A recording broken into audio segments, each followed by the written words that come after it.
금강경 17번째 시간입니다. 14 이상 정멸분. 지난 시간에 이어서 보겠습니다. 수부리야, 또 생각해보니 내가 과거 500세에 인육선인이었을 때에도 나라는 생각이 없었고 사람이라는 생각이 없었고 중생이라는 생각이 없었고 목숨이라는 생각이 없었다. 이 까닭에 수부리야, 보살은 마땅히 모든 생각을 떠나 유없는 바르고 평등한 깨달음의 마음을 내야 한다. 색깔에 머물러 마음을 내어서도 안 되고 소리, 냄새, 맛, 촉감, 법에 머물러 마음을 내어서도 안 된다. 마땅히 머문 없이 마음을 내어야 한다.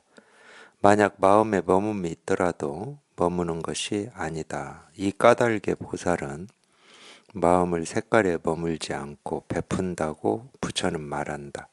수보리야, 보살이 모든 중생을 이익되게 하는 것은 마땅히 이렇게 베푸는 것이다. 모든 모습은 곧 모습이 아니라고 열애는 말하고 또 모든 중생은 곧 중생이 아니라고 열애는 말한다.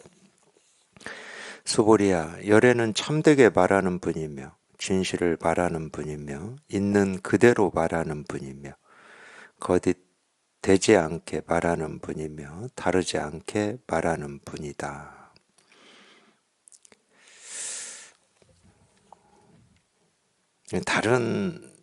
제가 지금 읽어드린 다른 구절은 또 저희가 다시 보면 다시 볼 텐데요. 참 이런 부분은 그냥 참 뭐라고 해야 됩니까 이거를. 말로 하면 이심전심이고 또 다른 말로 하면 같이 말한다고 해야 되나요? 비록 제가 읽고 있지만 듣는 두반들도 같이 말한다고 해야 되나. 수보리야, 열애는 참되게 말하는 분이며 진실을 말하는 분이며 있는 그대로 말하는 분이며 거짓되지 않게 말하는 분이며 다르지 않게 말하는 분이다. 이런 구절은 좀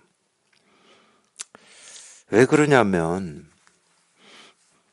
물론 주어는 열애는 이랬어요. 열애는.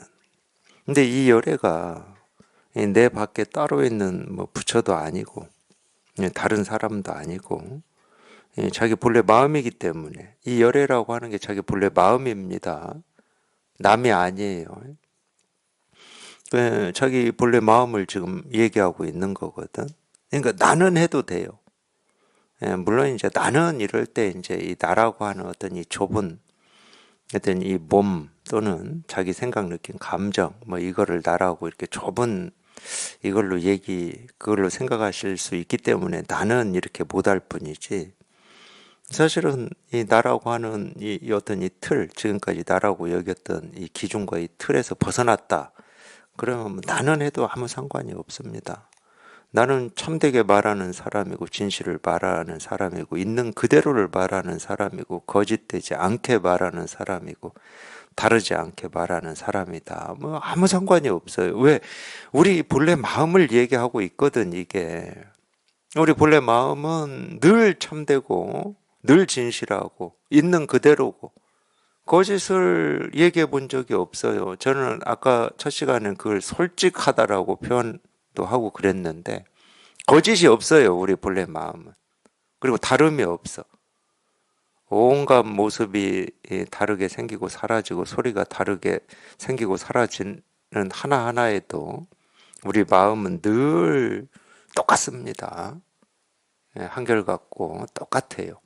그러니까 이게 지금 자기 마음을 얘기하는 거니까 글자가 아니에요.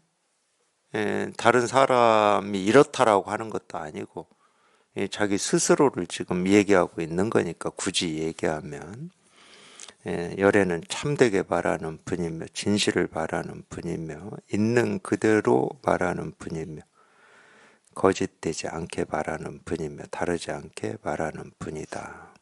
수불이야. 열애가 얻은 법, 이 법에는 진실함도 없고 허망함도 없다. 수불이야. 만약 보살의 마음이 법에 머물러 베품을 행한다면 마치 사람이 어둠 속에 들어가면 보이는 것이 없는 것과 같다.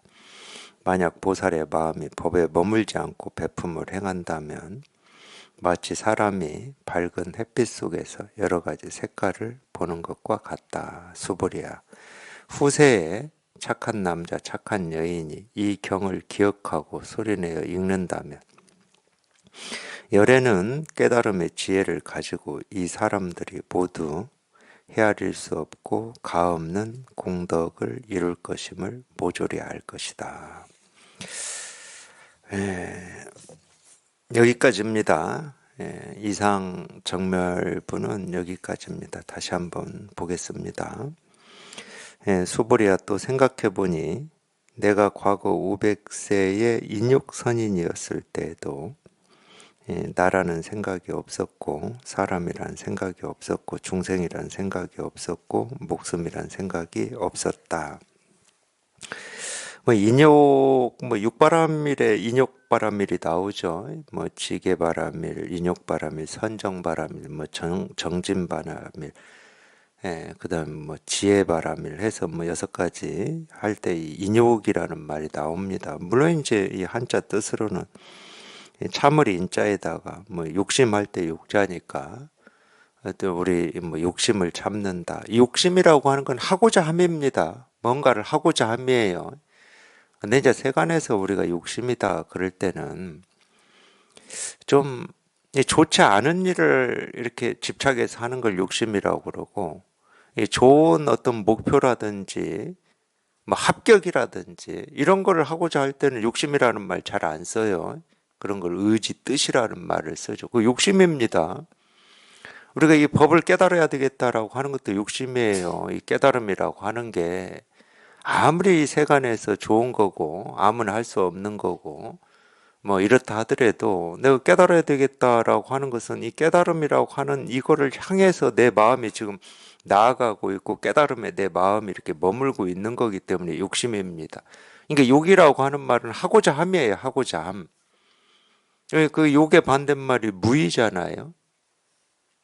무의, 함이 없다 이 말이에요. 함이 없다. 그러니까 함이 없다는 말은 하고자 함이 없다는 말이거든.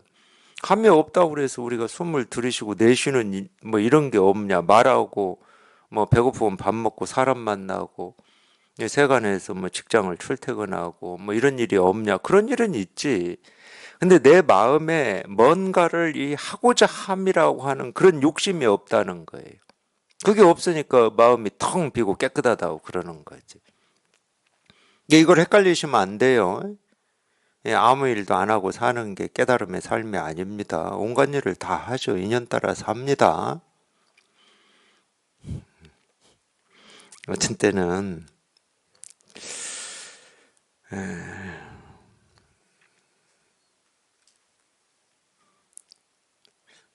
제가 깨달은 사람이다. 이거를 얘기하고 싶어서 하는 게 아니어서 제가 웃는 거예요. 제가 일주일에 한 번씩 서울 대천 출장 다니거든. 이거 보통 일 아닙니다. 이거보다 더하게 사는 사람도 많으니까 보통 일 아니라고 크게 강조할 필요까지는 없는데 하여튼 저로서는 그게 보통 일은 아니에요. 그러니까 깨달았다고 일을 안 하는 게 아니에요. 내 마음에 무슨 이 하고자 하는 그런 걸 우리가 어떤 때는 바램이라고도 하고 오지 않았으면 하는 일도 있을 거고 이루어졌으면 하는 것도 있을 수 있잖아요. 보통 이루어졌으면 하는 건 내가 바라고 원하는 쪽이고 그런 일이 내 삶에 없었으면 하는 건 내가 원하지도 않고 바라지도 않는 거 이런 거겠죠. 근데 그게 다 하고자 함이에요. 마음에 그게 있잖아. 이루어졌으면 하는 게 있고 그런 일이 내 삶에서는 오지 않았으면 하는 게 있잖아. 그런 게 있으면 마음이 텅 비었다고 할 수가 없죠. 어떤 게 있는 겁니다. 그런 생각이 있고 뭐 그런 느낌이 있고 그런 감정이 있는 거예요. 그래서 이인욕이라는 말도 이 세간에서 쓸 때하고 제가 이 말 때문에 지금 이런 온갖 얘기를 하고 있는 거예요. 우리 출세관에서 쓸 때는 뜻이 완전히 달라요. 그럼 인욕이 뭐냐? 하고자 함이 없다는 무의를 얘기하는 거라니까. 하고자 함이 없다. 마음에 하고자 함이 없어요. 뭔가를 하고자 함이 없어. 사실 이게 최고의 인욕입니다. 뭔가 하고자 함이 없는 게 최고의 인욕이고, 우리가 평생을 분별에 익숙해져서 살아왔기 때문에 그건 이제 우리가 체험하고 공부해 보시면 다 느낄 거예요. 경험하실 거예요. 우리가 이 세간에 뭐 어떤 삶 속에서 이런저런 일이 있고 그게 번거롭고 힘들고 어떤 때는 삶의 짐이 되고 어깨가 무겁고 이제 그렇게 살다 보니까 참 일이 없었으면 이런 갈등이나 번뇌나 뭐 이런 일이 없었으면 그냥 좀 편하고 자유로웠으면 하는 뭐 그런 바람 기대 같은 게 있죠. 그래 뭐 그런 걸 계기로 뭐 공부에 어떤 인연이 되시는 분들도 있고 그럴 거예요. 그러다가 우리가 정말 이렇게 마음 공부를 해서 이제 여기 이렇게 통한다. 그러면 자기도 모르게 마음이 쉬어지거든. 자기도 모르게 쉬어져요. 그러니까 쉬어지는 게 어떤 거냐? 그건 알 필요 없습니다. 그건 마음이 알아서 하는 거예요. 우리 생각이 알아서 하는 게 아닙니다. 이게 어떤 거냐? 그럴 때는 생각이 알아서 하려고 하는 거고, 그거에 대해서 아무런 어떤 시비나 분별을 하지 않는다. 그게 마음이 알아서 하는 거예요. 시비 분별이 없기 때문에 마음에 대해서는 우리가 모르는 겁니다. 분별을 해야 마음이 어떤 건지를 알고 마음이 하고자 하는 게 어떤 일인지를 분별을 해야 우리가 알 수가 있는 거잖아. 근데 분별을 하자마자 그거는 생각이 하는 일이지 마음이 하는 일이 아니에요. 그래서 마음이 저절로 쉬어지는 거예요. 우리가 여기에 통한다라고 하는 것은 마음이 저절로 쉬어지는 겁니다. 근데 우리가 뭐는 알 수 있냐? 이제 이런 경험을 하고 일상을 살아보면, 희한하게 내가 옛날하고 뭔가 좀 바뀐 것 같아. 더 이상 어떤 깨달음이나 도나 실상이나 이런 거에 대한 갈구, 그 오랫동안, 많은 시간 동안, 이 도에 대한 갈구하는 마음, 이걸 알고자 하는 마음이 있었는데, 더 이상 마음에서 찾을 게 마음에 찾을 게 있을 때는 마음이 텅 비어 있질 않잖아. 깨끗하지 않은 겁니다. 근데 희한하게 더 이상 찾을 게 없어. 저도 그랬거든요. 제가 하여튼 여기에 이렇게 통하기 전에는 참 여기에 통하는 게 삶의 가장 큰 숙제처럼 느껴지잖아요. 네, 하여튼 이 갈구하는 마음이 있으니까 다른 일을 해도 삶의 어떤 큰 숙제가 해결이 안 된 것 같은. 그래서 결국은 이걸 꼭 해결해야 될 것 같은 뭐 이런 심정이었단 말이에요. 그러니까 이건 숙제와 같은 거였지. 근데 어떤 숙제냐? 내 삶에서 가장 큰 숙제야. 내가 출세를 하고 돈을 벌고 어떤 것보다도 더 큰 숙제로 이게 마음에서는. 그러니까 뭐 저는 직장 생활은 못 해봤지만 직장 생활을 하든지 먹고 사는 일을 한다 하더라도 그냥 이 해결되지 않는 이게 늘 이렇게 좀 있다고 해야 되나요? 물론 이제 뭐 일하다가 또 다른 생각에 집중하다 보면 뭐 이런 해결되지 않은 이 숙제가 있는지 없는지 잊어먹고 살지만은 그 일을 마치면 또는 그 일을 하다가 중간에 휴식 시간이 있으면 어느 때는 이 해결되지 않는 이 숙제가 이렇게 또 떠오르고 이렇게 다가온단 말이에요. 그러다가 그 숙제가 해결이 돼버렸으니까 정말로 이제 더 이상 내가 찾고 구하고 해결해야 될 어떤 삶의 진실이라든지 뭐 이런 거는 없구나. 근데 그게 느껴지더라고. 이제 내 숙제가 해결이 됐구나 이런 건 느껴지더라고. 당연히 그러지 않겠습니까? 제일 큰 숙제였으니까 이게 도가 뭡니까? 이겁니다. 뜰 앞에 잣나무다. 그게 해결이 안 됐으니까. 그런 느낌은 들더라고요. 그러니까 뭐 그렇게 표현할 수도 있죠. 이제서 이제 숨이 쉬어지는 것 같고 발을 땅에 이제 딛고 사는 것 같은 뭐 이런 느낌. 이제 이제서 내가 발을 땅에 이렇게 디뎠구나. 그러니까 혼자 막 또 생각을 했어요, 실은. 네, 그 다 생각이겠지만. 만족할 때 찰만자에다가 발족자를 쓰는데, 그래서 만족이라는 말에 이 발족자를 쓰나? 이제서 땅을 딱 딛고 이제, 그런가? 뭐 이런 생각도 해본 적이 있어요. 제가 체험하고 나서. 뭐 그런지 아닌지는 모릅니다. 그 확인할 길은 없어요. 그리고 뭐 확인이 되든 말든 이제 자기가 이제 숨이 쉬어지고 발을 딱 땅에 디딘 것처럼 이렇게 느껴지고 그렇게 경험이 되면 되지 뭐. 이 이유인가 저 이유인가 뭐 따져서 뭐 하겠습니까? 괜히 또 생각만 하는 거지.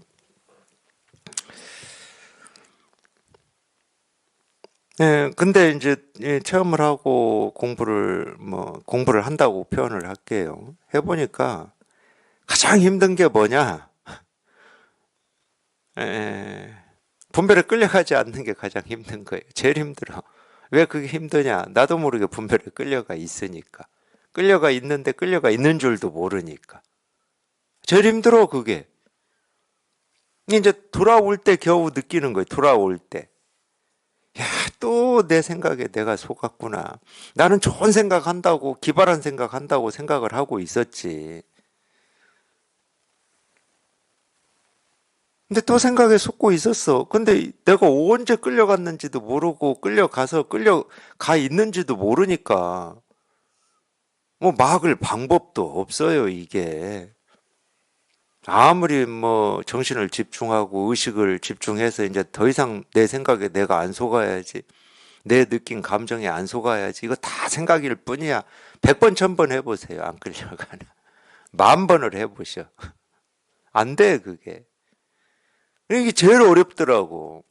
뭔가 뭐 좀 우리 몸에 어떤 통증이 있어서 그걸 좀 참고 어쩌고 하는 이거는 의도 뜻이라도 우리가 낼 수가 있으니까 어떻게 좀 해볼 여지라도 있어요.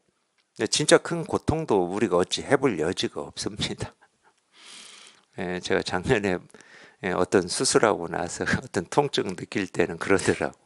어떻게 해볼 수가 없어요, 이거는. 그냥 몰려와 버리는 거니까.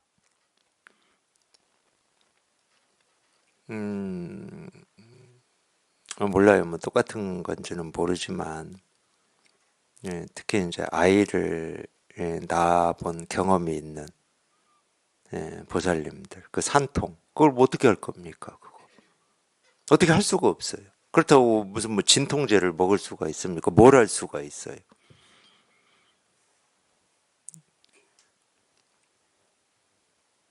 그 좀 비슷해요, 그런 거하고. 우리가 습관이 된 이 분별망상, 이 자기 생각을 쫓아가는 게 그런 거예요. 막을 방법이 없어요. 뭐 의식을 집중해도 소용없고, 뭐 명상을 깊이 해도 소용없고, 아무 소용없어요. 그냥 오로지 자기가 이렇게 체험한 여기에 그냥 익숙해지는 거, 이거 말고는 없습니다. 생각에 속지 않고 생각에 끌려서 이리저리 휘둘리지 않을 수 있는 유일한 길은 이 법의 힘밖에 없습니다. 그러니까 이제 경전에 그런 말이 나오는 거예요. 부처님의 가피에 뭐 이런 말 나오고 부처님의 유신력에 힘입어 이런 말이 나오는 거예요. 그 부처님의 가피, 부처님의 유신력이라고 하는 게 내 밖에 있는 어떤 이 부처님의 힘이라는 얘기가 아닙니다. 우리 살림살이를 얘기하는 거예요. 법은 다른 법이 없어요. 그러니까 제가 그냥 직설적으로 표현하면 내 법밖에 없다니까. 법은 자신부처밖에 없어요. 다른 법은 없습니다. 그리고 다른 힘도 없고 다른 능력도 없어요. 우리가 분별할 때는 이 나라고 여기는 이 내가 어떤 상황에서는 굉장히 약하고 불만스럽고 부족하고 결핍되다라고 느끼기 때문에 다른 힘을 끌어들이려고 하는 거예요. 그게 과학의 힘이든 뭐 신비로운 힘이든 뭔 힘을 끌어들이려고 하는 겁니다. 그러니까 밖에 뭔가 내가 알지 못하는 힘이 있어야 돼요. 그게 뭐 하느님이든 부처님이든 뭔가 있어야 되는 거예요. 그런 게 없다 그러면 이 내 결핍을 채울 길이 없으니까 얼마나 삶이 우울하겠습니까? 그래서 자꾸 뭐가 있다고 얘기하는 거거든. 근데 저희가 여기 통해서 여기 제대로만 여기 딱 맞아 떨어졌다. 그러면 밖에는 뭐가 없어요. 자기 마음 밖에 이 세상은 없다니까? 마음 밖에 있는 세상이 없어요. 마음 밖에 다른 힘도 없고, 다른 부처도 없고, 다른 하느님도 없습니다. 그래서 불교에서는 교리적으로도 그렇게 얘기하잖아요. 일체 유심조라고. 그리고 그 말만 하는 게 아닙니다. 교리에서는 수도 없이 나와요.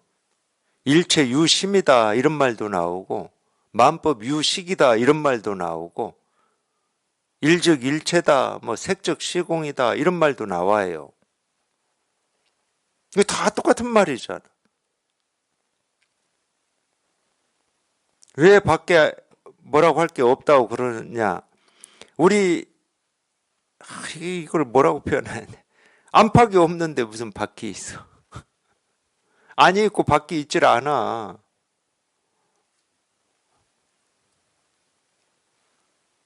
이게 자기 마음 밖에 뭐가 있는 게 아무것도 없어요. 있다 그러면 다 자기 마음 안에 마음에 드러나는 거지. 이 세상도 마찬가지고. 그러니까 자기가 믿고 의지할 거는 자기 본래 마음밖에 없습니다. 자꾸 되지도 않는 뭐 어떤 밖에 무슨 행운이 있을까, 뭐 밖에 무슨 내가 알지 못하는 어떤 게 있을까, 있지도 않는 그 허황된 꿈을 꾸고 사니까 힘든 거예요. 믿고 의지할 건 자기 마음밖에 없는 거지. 그게 부처님의 가피고 그게 부처님의 유신력인데.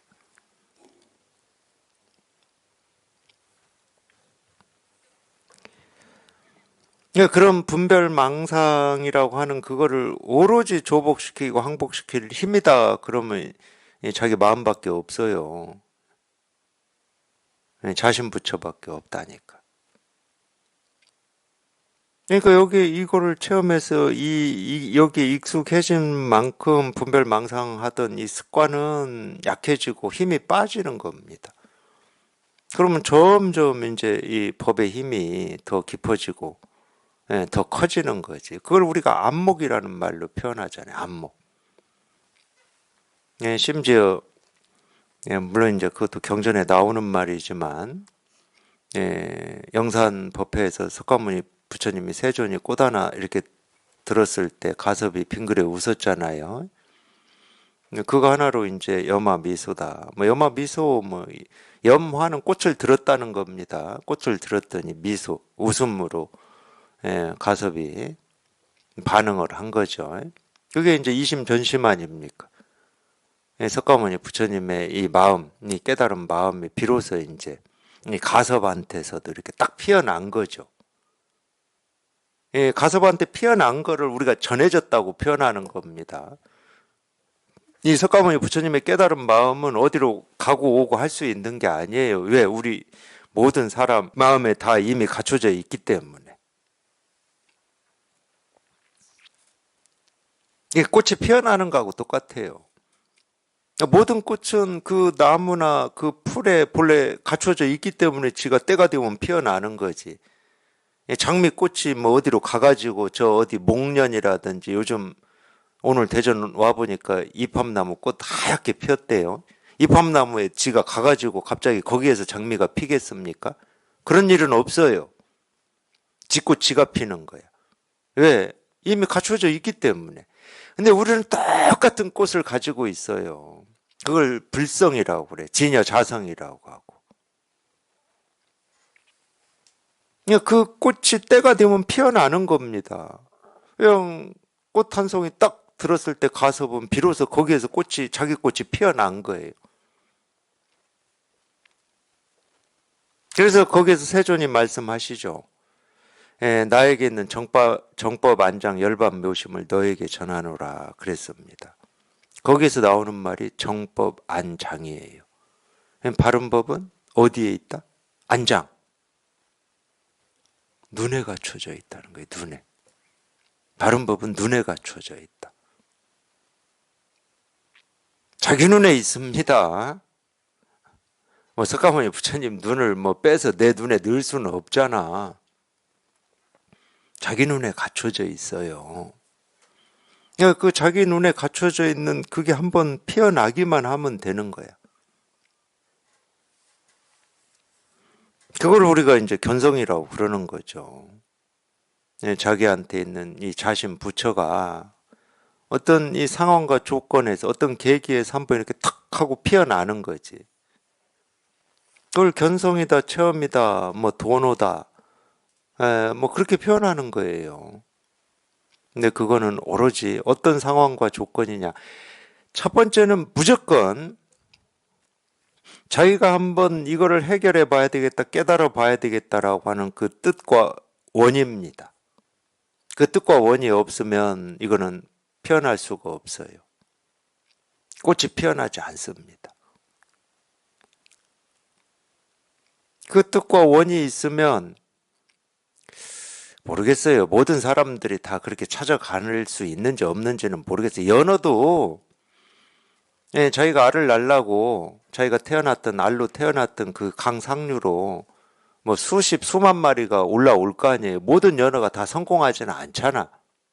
거기까지 도달하고자 뜻과 원은 가지고 있어요. 근데 오다가 뭐 병들어서 죽는 애도 있을 거고 물살을 헤치고 뭐 넘어야 되는데 못 넘어서 탈락한 애들도 있을 거고 아마 이 도착한 개체보다도 도착 못한 개체가 훨씬 더 많겠죠. 저 조사는 안 해봤습니다. 근데 도착을 하려면 무조건 뜻과 원이 있어야 돼요. 뜻과 원이 없으면 거기까지 가려고를 안 하지. 그 큰 바다 속에서 내가 논일고 말지 뭐 하려고 힘들게 거기를 가.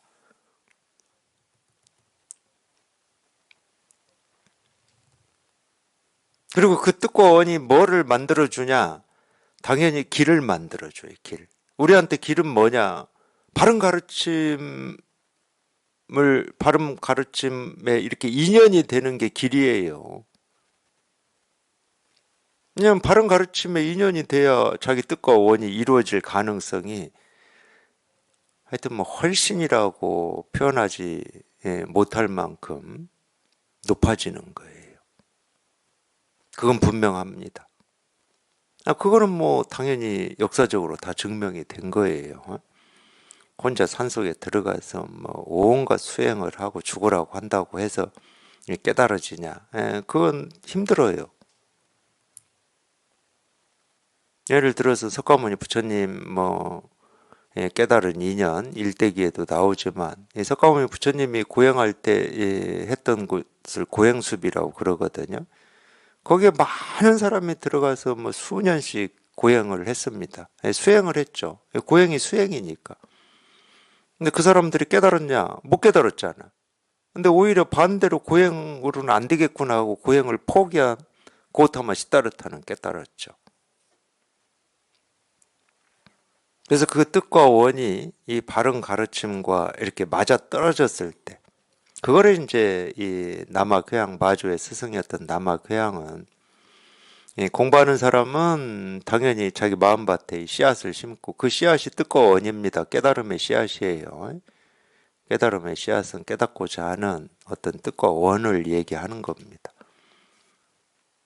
공부하는 사람은 당연히 자기 마음밭에 이렇게 씨앗을 심을 뿐이고, 이제 비가 내린다. 그걸 이제 우리가 법이라고 그러죠. 그걸 이제 이 바른 가르침, 설법을 얘기하는 겁니다. 그러면은 당연히 싹이 올라오죠. 그래서 바른 가르침을 만났다. 그러면 더 이상 뭐 조급해할 필요도 없고 의심할 것도 없고 나는 되냐 안 되냐 할 것도 없습니다. 조금 차이가 있을 뿐이에요. 혹시 조그만 이 텃밭에다라도 어떤 이 채소나 이런 씨앗을 뿌려서 이렇게 뭐, 그런 걸 가꾸시는 분들, 뭐 먹기 위해서 하는 거죠. 채소는 그런 분들은 아실 거예요.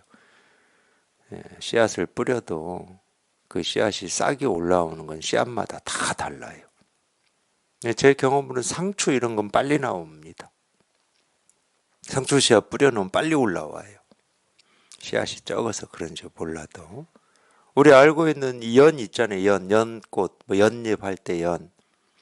그놈은 논에 물 채워서 씨앗을 심어 놔도 한 3년인가 지나야 싹이 올라와요. 3년 전에는 안 올라와. 그리고 이제 제 경험으로 감자 있잖아. 감자는 씨앗이 우리가 알고 있는 그 감자입니다. 따로 씨앗이 없어요. 그 감자 잘라가지고 그래서 씨감자라고 그래요. 잘라가지고 봄 되면 심는 겁니다. 그럼 심어보세요. 상추처럼 며칠 있다가 올라오나? 안 올라와요. 그놈. 그래서 저도 제 경험이 있어요. 제가 산에 살 때. 아, 이게 안 올라오니까 혹시 이제 불안하잖아. 우리 심정이 다 똑같아. 이 본문 듣고 이게 안 통하면 심정이 똑같아. 예, 안 통해지는 거에 좀 불안해. 왜 안 통해지지? 이런 생각이 생겨요. 그럼 어떻게 하겠습니까? 가서 감자 심어놓은 흙을 호미로 살살 파봐야 돼. 왜 이 씨앗이 썩어서 안 올라오나 어쩌나 이게 궁금하니까. 가만히 두질 못해. 근데 예를 들어서 감자는 심고 보름 만에 싹이 올라온다. 이게 확실하다. 이 말이 무슨 말이야? 내가 이제 발심을 했어. 그래 이런 가르침을 만나서 이 본문을 들어. 근데 6달 만에 체험을 한다. 그럼 불안 없을 거예요. 안 손대. 그러니까 6달 동안 들으면 되지 뭐 이렇게 될 거야. 근데 안 정해져 있거든. 우리는 안 정해져 있어. 안 정해져 있으니까 이제 뭐 불안한 마음으로 자꾸 땅을 파보는 거야. 나는 왜 안 되지? 그래, 나는 생각이 많아. 아니면 또 전생에 죄가 많아. 이 엉뚱한 생각하고 있는 거예요. 그거 다 땅 파고 있는 거야. 땅을 파서 보면은 감자 씨앗이 안 썩고 있더라고. 그럼 또 덮어야지, 어떻게. 덮어. 이제 나올 때까지 기다려. 근데 또 일주일 지나도 안 나와. 그러면 또 슬슬 발동을 해요. 또 한번 파봐야 되나? 이런 식으로. 예, 그게 좀 어려워요. 정해져 있지 않다는 거. 근데 정해져 있으면 그게 깨달음이겠습니까? 정해져 있으면.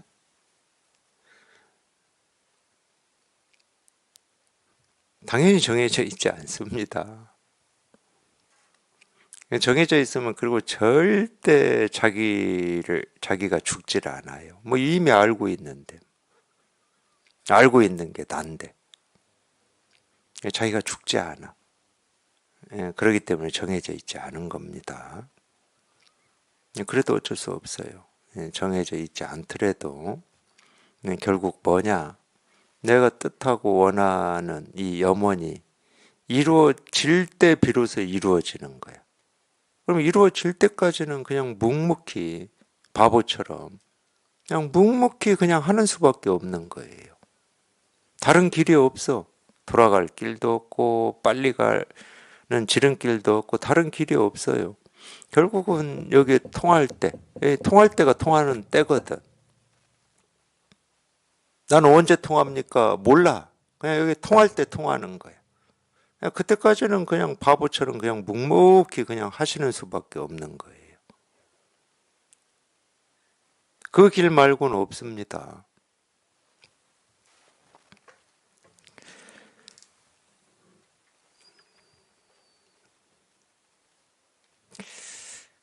하여튼 인욕선인이라고 하는 거는 불란자의 여기에서는 그렇게 나오니까 우리가 그림이 확 그려져 버려요. 뭐 이렇게 내가 인욕선인이었을 때 뭐 또는 과거에 뭐 수행할 때 예, 뭐 몸이 잘리고 막 뭐 이런 표현이 나오거든. 이런 표현이 나와요.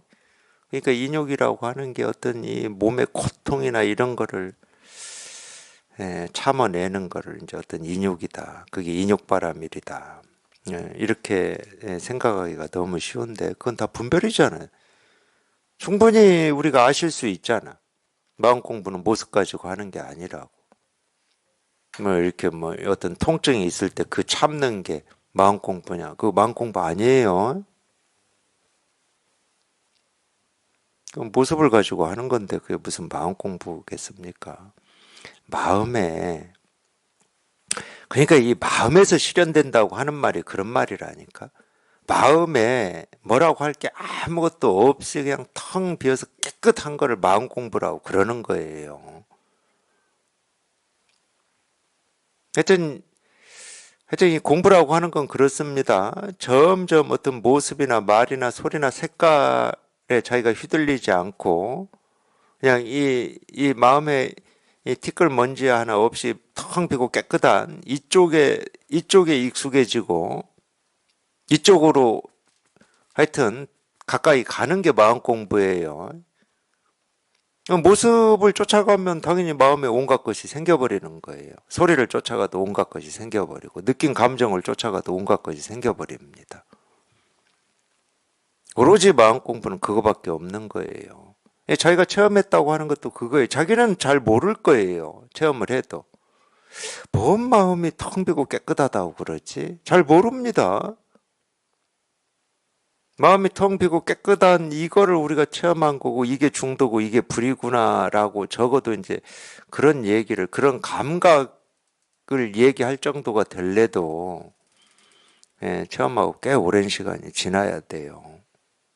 처음에는 모릅니다. 몇 년 돼도 몰라요.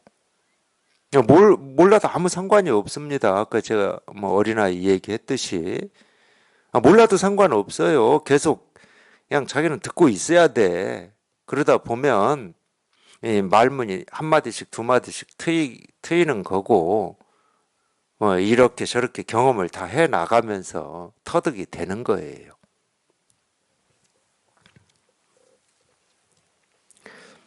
그러니까 인욕이라고 하는 건 제가 얘기했듯이 하고자 함이 없기 때문에 거기는 당연히 나라는 생각도 없고 사람이란 생각도 없고 중생이란 생각도 없고 목숨이란 생각도 없죠. 당연한 얘기입니다. 뭐를 이렇게 참고 견디기 때문에 뭐 나라는 참고 견딜 때는 나라는 생각이 있죠. 사람이란 생각도 있고 깨달음이란 생각도 있고 다 있는 겁니다. 참고 견딜 때는 참고 견디는 게 나니까. 참고 견디는 게 인욕이 아닙니다. 하고자 함이 없는 게 인욕이죠. 이 까닭에 수보리야 보살은 마땅히 모든 생각을 떠나 이의 없는 바르고 평등한 깨달음의 마음을 내야 한다. 그래야 이게 이어지잖아요. 보세요. 이 까닭에 인욕 선인이라는 이 까닭에 이렇게 말할 수도 있고 그래야 이어지잖아. 이 까닭에 수부리야 보살은 마땅히 모든 생각을 당연히 인욕이 모든 생각을 떠나 있죠. 하고자 함이 없으니까 모든 생각을 떠나 있는 거죠. 모든 말을 떠나 있고. 모든 생각을 떠나 이의 없는 바르고 평등한 깨달음을 내어야 한다. 이의 없는 바르고 평등한 깨달음의 마음을 내야 한다. 이 마음이 인욕이고 이의 없는 바르고 평등한 깨달음의 마음이 텅 비고 깨끗해서 뭐라고 할 게 아무것도 없는 걸 얘기하는 겁니다. 그러니까 너무 당연한 말인 거예요. 이의 없는 바르고 평등한 깨달은 마음이 어떤 마음이지 하면 벌써 마음에 티끌먼지가 생겨버리는 거예요. 그런 마음은 따로 없습니다. 만들어지는 마음도 없고 내가 알아야 되는 마음도 아니에요. 우리한테 누구나 다 갖추고 있고 쓰고 있는 그 마음을 얘기하는 겁니다. 이 마음은 변함이 없어요. 자기가 어떻게 생각을 하든 이 마음에는 변함이 없습니다. 색깔에 머물러 마음을 내어서 이거는 이제 다 부연 설명이에요. 색깔에 머문다 이것은 우리가 어떤 모습을 쫓아간다는 이야기죠. 부처 그럼 부처의 모습을 쫓아가고 중생 그러면 중생의 모습을 쫓아가고 수행자 그러면 수행자의 모습을 쫓아가고 그걸 다 거기에 머문다고 그러는 거예요. 거기에 내 생각이나 느낌이나 감정이 머물러 버리죠. 아까 제가 말씀드렸던 것 중에 하나가 이건 석가모니 부처님이 하신 말씀이다. 거기에 머물러 버리면 그 말에 쫓아가는 겁니다. 그거는 무상정등각이라고 할 수가 없어요. 색깔에 머물러 마음을 내어서도 안 되고 소리, 냄새, 맛, 촉감, 법에 머물러 마음을 내어서도 안 된다. 마땅히 머뭇 없는 마음을 내어야 한다. 그러니까 머뭇 없는 마음이라고 하는 거를 또 따로 생각하시면 안 됩니다. 머뭇 없는 마음이라고 하는 마음은 따로 없어요. 아까 얘기 나온 걸로만 얘기를 하자. 그러면 그게 인욕입니다. 인욕. 무이고 하고자 함이 없는 무이고 이건 본래 마음이에요. 하고자 하는 마음이 이렇게 가득한데 이걸 다 없애서 하고자 함이 없는 마음으로 만들어내는 게 아니고 우리 마음은 본래 하고자 함이 없어요. 이게 당연한 말들인데 한마디 한마디를 자기 생각이나 자기가 지금까지 보고 듣고 느끼고 경험한 어떤 이 지식이나 알무로 받아들이면 다 어긋나 버리는 거예요. 만약 마음에 머금이 있더라도 만약 마음에 머금이 있다 하는 것은 우리 육근이라고 하는 것은 당연히 내가 의도했던 의도하지 않았던 눈으로는 모습을 보고 귀로는 소리를 듣고 뭐 맛보고 냄새 맡고 몸으로 느끼고 생각으로 온갖 것을 헤아리면서 이렇게 삽니다. 그러니까 당연히 육근이 있으니까 뭐 모습을 보고 봄이구나 꽃이 피었구나 이럴 때 당연히 거기에 머물죠.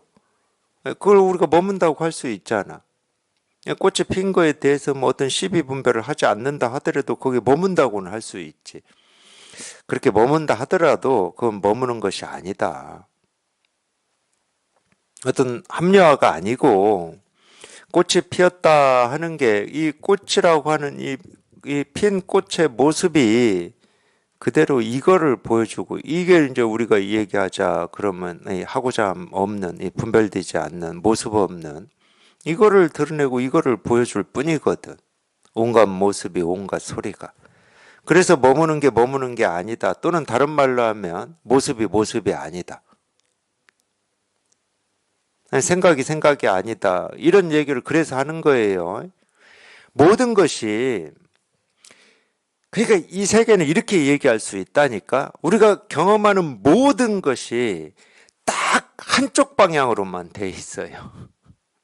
그 한쪽 방향이라고 하는 게 불이 중도야. 우리 본래 마음이라고 할 수도 있고. 오로지 그거 하나를 드러내고 보여주는 수천 수만 가지의 모습이고 소리고 색깔이에요. 이 바이런 케이티라고 하는 분 책이 우리나라 말로 번역된 제목 중에 그런 제목이 있었어요. 그것도 제가 읽어본 것 같아요.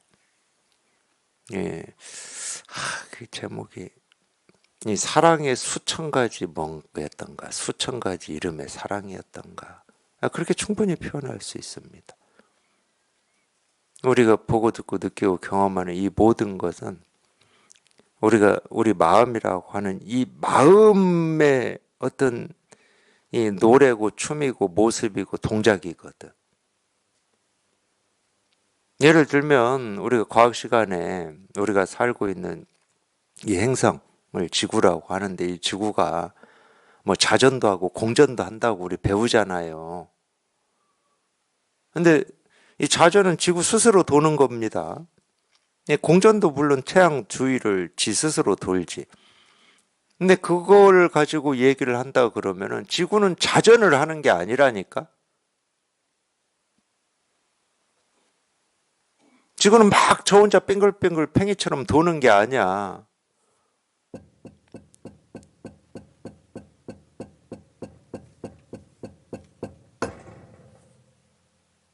이거를 보여주는 거지. 이거를 보여주는 거예요. 그러니까 과학의 눈하고 종교의 눈은 완전히 다른 겁니다.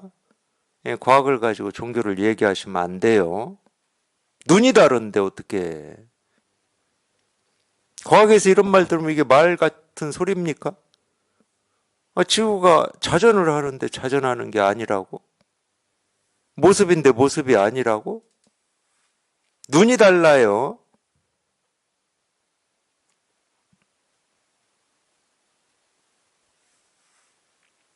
종교는 이 세계의 실상을 얘기하는 겁니다. 어떤 모습이든 어떤 소리든 어떤 경험이든 어떤 생각, 느낌, 감정이든 실상을 얘기하는 거예요. 실상을.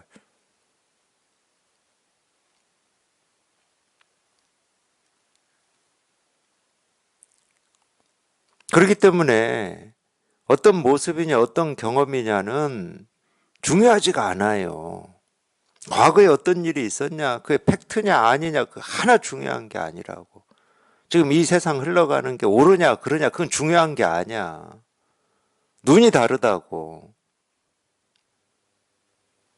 어떤 모습이든 이 하나하나의 모습이 과거의 모습이든 지금의 모습이든 하나하나의 모습이 하나하나의 일이 진실로 전하는 메시지가 뭐냐.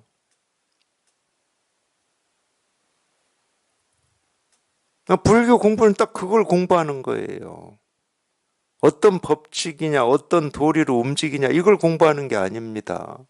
이 사람의 미래를 예측하거나, 뭐 이 세상의 미래를 뭐 예측하는 이런 공부가 아니라고. 예측할 필요가 없어. 그거는 뭐 인과에 따라서 뭐 어떻게 될 거고, 그거는. 인과에 따라서 어떻게 된다 하더라도 인과에 따라서 어떻게 되는 하나하나의 모습이 내 기대나 내 결과하고 다르게 나타난다 하더라도 그 모습이 그냥 이 진실일 뿐이라니까.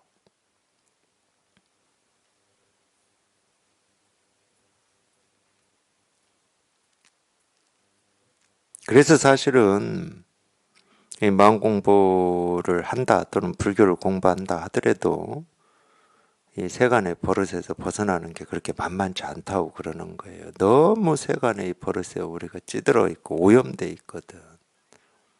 그러니까 자꾸 종교 가지고 종교도 이 세상에 기여하는 게 있어야 되지 않느냐, 뭐 세상과 뭐가 그런 얘기를 그래서 하는 거예요. 근데 교리 보시라고, 교리. 그런 말씀 하시는 분들은 이 세상 그대로가 법계고 불국토라니까. 이 불국토고 법계인 이 세상을 뭘 가지고 뭐를 기여한다는 말이야. 이미 불국토인데.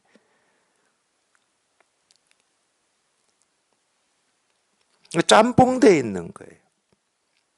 자기 생각하고 이 마음 공부하고 이렇게 짬뽕돼 있으니까 이게 막 흐트러져 있는, 제 눈으로 볼 때는 흐트러져 있는 거지. 막 얼기설기 흐트러져 있는 거지.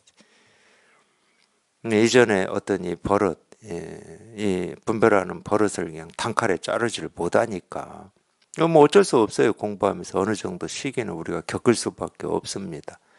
그렇게 일시에 깊은 버릇이 다 조복이 안 돼요.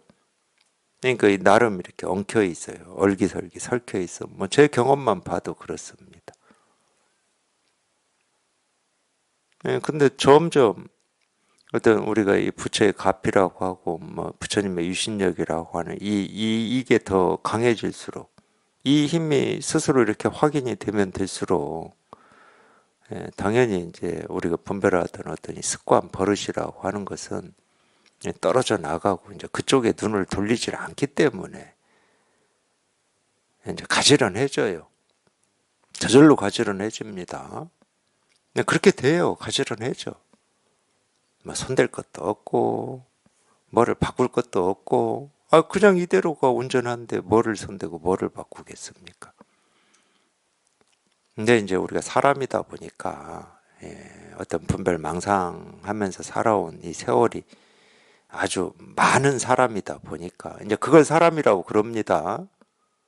분별망상하고 살아온 그걸 사람이라고 그러는 거지. 사람이다 보니까 그러니까 이 곰이나 이 호랑이가 깊은 동굴 들어가서 100일 동안 마늘 쑥만 먹고 사람이 되는 과정하고 똑같아요. 분별망상만 하다 사는 것은 뭐 곰, 호랑이인 거고. 이제 비로소 이제 마늘과 쑥만 먹으면서 이제 이 새로운 이제 이 사람으로 이제 태어나는 거지. 그렇게 얘기할 수가 있어요. 우리가 이 마음 공부라고 하는 거는 이전에 분별망상하던 이것과는 이제 단절이 되고 이제 새롭게 태어나는 거예요. 새롭게 어떤 이 법계의 부처로 이렇게 새롭게 태어나는 거지. 그 본래 부처였지만 본래 부처였어도 여전히 뭐 그런 비유 있잖아요. 경전에도 어릴 때 자식을 잃었는데 그 자식이 이제 뭐 하여튼 십수년, 수십 년을 이 밖에서 거지로 살고 있었어요. 근데 어느 날 깡통 들고 집에 들어와서 뭐 먹을 걸 얻으러 들어왔는데 아버지가 한눈에 알아보잖아요. 근데 그냥 거기서 곧바로 너 내 아들이야 한다고 해서 뭐 갑자기 깡통 다 놓고 이제 아들로 살아갈 수가 없거든. 그게 그 비유예요. 경전에 나오는 비유가. 네, 그래서 처음에는 이제 좀 이렇게 어르고 달래가지고 너 이렇게 참 거지로 살면 춥고 배고프고 이 집 저 집 날마다 돌아다니면서 먹을 걸 구하러 다니는 번거로움도 있고 구해질지 안 구해질지도 모르는 불안 두려움도 있고 하니까 우리 집에서 그냥 농사일하고 마당 쓸고 그렇게 살면은 내가 밥은 주고 방은 내서 잠자게 해줄게. 그렇게 살아라. 그게 이제 우리 이제 이 뜻을 내라는 말이잖아. 내가 이제 공부를 해서 한번 비로소 깨달아 봐야 되겠다. 이제 이 쉽게 말하면 그걸 뭐라고 그래 저희는 어릴 때 그런 걸 꼬신다고 그랬는데 좀 이렇게 유인하는 거죠. 그러니까 그러겠습니다. 그랬어요. 그러니까 이제 그렇게 1년 지나 2년 지나 그러면서 집안에 좀 더 중요한 일도 맡기고 뭐 이렇게 해서 뭐 한 10년 그렇게 지나다 보니까 이제 익숙해진 거지, 이 사람도. 근데 그때 얘기했다고 그러잖아. 예, 진짜는 내가 너 어릴 때 잃어버린 아들이다. 근데 이 집에 들어와서 뭐 이런 일하고 살고 뭐 밥 주고 따뜻한 방을 제공을 해도 평생 거지로 살아왔던 이 습관이라고 하는 게 있기 때문에 우리 그러잖아요. 어디에 이렇게 매이고 막 이런 거 싫잖아. 습관이라는 게 있으니까 뭐 일하다가 집도 나가고 그러겠지. 우리 같아도 그럴 거 아니에요. 아유, 내가 이 공부 꼭 해야 되나 뭐 이럴 거 아니야. 그런 얘기도 많이 들어요. 솔직히 말씀드리면 공부하러 온 두반들한테 내가 아유 내 공부 괜히 한 것 같아. 차라리 안 할 걸. 괜히 시작해가지고 힘만 들어 죽겠다고 그런 얘기도 들어요. 뭐 심정 다 이해합니다. 그런 거하고 똑같아요. 그 습관이라고 하는 게 있거든. 자기도 모르게 그냥 나오는 그 습관이 있어요. 그게 하여튼 우리 이 공부에서는 여기에 통해서 여기에 이제 익숙해지는 만큼 습관이라고 하는 게 이제 이렇게 조복이 됩니다. 조복되면 될수록 가지런해져요. 그럴 수밖에 없어요. 그냥 가지런해집니다. 이 까닭에 보살은 마음을 색깔에 머물지 않고 베푼다고 부처는 말한다. 수보리야, 보살이 모든 중생을 이익되게 하는 것은 마땅히 이렇게 베푸는 것이다. 그러니까 이 금강경을 아무리 읽어도 자기 식대로 읽기 때문에 금강경을 뭐 그렇게 읽고 금강경 읽는 거를 수행으로 삼았다고 하시는 분들 중에서도 특히 이제 여기에서는 또 인욕바라밀 나왔으니까 이제 보시바라밀이 나오는데 베푼다는 건 다른 말로 하면 보시잖아요. 보시. 이 시자가 이 베푼다는 말이거든요. 그래서 시해 이런 말이 있잖아요. 한자로. 우리가 이 보시바라밀도 이 보시라고 하는 것도 똑같아요. 인욕하고 똑같아. 세간에서 분별할 때는 어려운 사람한테 내가 뭔가를 이렇게 도와주고 베푼다. 이제 이런 걸 보시라고 그러거든. 근데 출세간에서는 그게 보시가 아닙니다. 그건 세간의 보시예요. 출세간에서 보시라고 하는 것은 법보시밖에 없어요. 함이 없는 보시. 예수님 말씀으로는 오른손이 한 일을 왼손이 모르게 하는 것. 그것도 그 말도 물론 이제 저도 제가 이런 공부를 하기 전에는 오른손이 한 일을 왼손이 모르게 하라. 그러니까 뭔가를 이렇게 도와주고 어려운 사람한테 도움의 손길을 내밀지만 이 왼손이 모르듯이 나를 내세우지 마라. 도와준다는 생각을 하지 마라. 저는 그렇게 저도 해석했거든. 이 공부하기 전에는. 근데 한번 생각해 보세요. 오른손이 한 일을 왼손이 모를 수 있는 가능성이 1%라도 있는 일이 있습니까? 없어요. 없습니다. 아니면 왼손을 잘라내버리든가. 없어요, 그런 경우는. 그럼 이게 무슨 말이겠냐고. 함이 없다는 말이에요. 근데 뭐 도움을 안 준다 이런 말이 아닙니다. 똑같은 말이에요, 그러니까. 예, 마음이 텅 비고 깨끗해서 그냥 뭐라고 할 게 아무것도 없는 걸 얘기를 하는 거예요. 그러면서 인연 따라서 어려운 사람한테 뭔가를 이렇게 도움이 되고 베풀기도 하고, 그러고 살겠지. 근데 마음에는 뭐가 없어.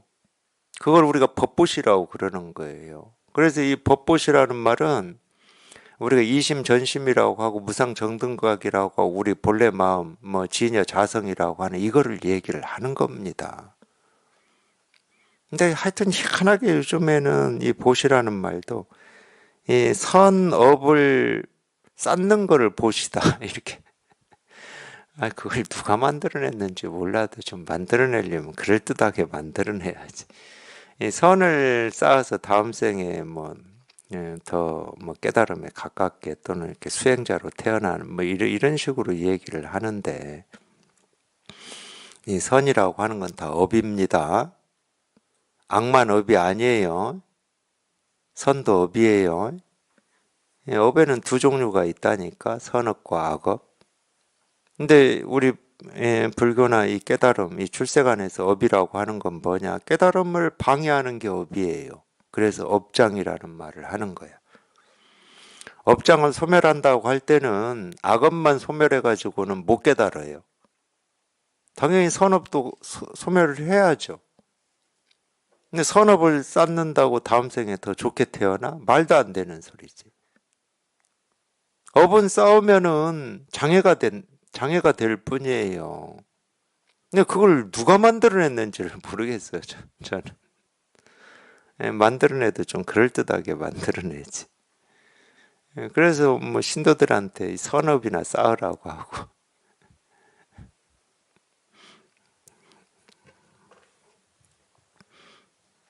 그런 게 보시가 아닙니다. 보시는 이 업이 없는 거예요.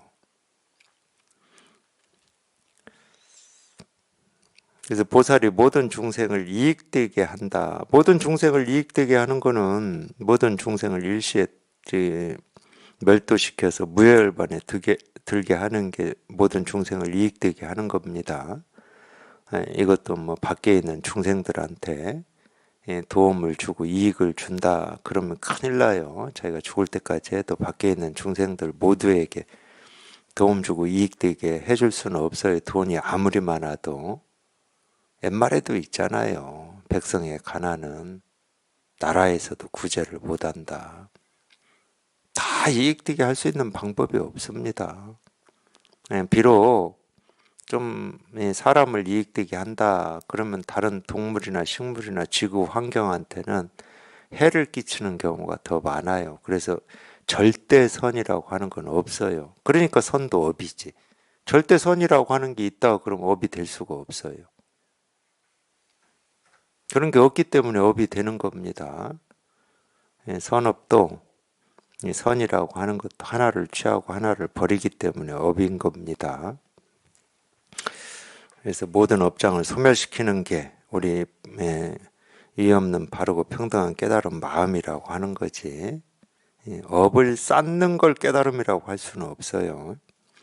모든 모습은 그 모습이 아니라고 열애는 말하고, 또 모든 중생은 곧 중생이 아니라고 열애는 말한다. 모든 중생이 아니기 때문에 모든 중생을 일시에 멸도시킬 수가 있는 거예요. 중생이 중생이면 절대 일시에 멸도를 못 시킵니다. 모든 중생이 아니기 때문에 우리가 일시에 멸도시킬 수가 있는 겁니다.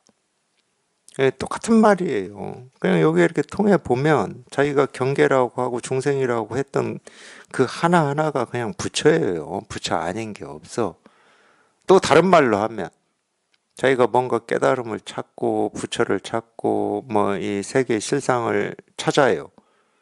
근데 자기가 있다라고 여긴 그곳에 이 깨달음이 있고 부처가 있고 이 세계의 실상이 있는 게 아니고 자기가 경계라고 하고 분별이라고 했던 거기에 이 세계의 실상이 조금도 없이 부족함 없이 다 드러나 있는 겁니다.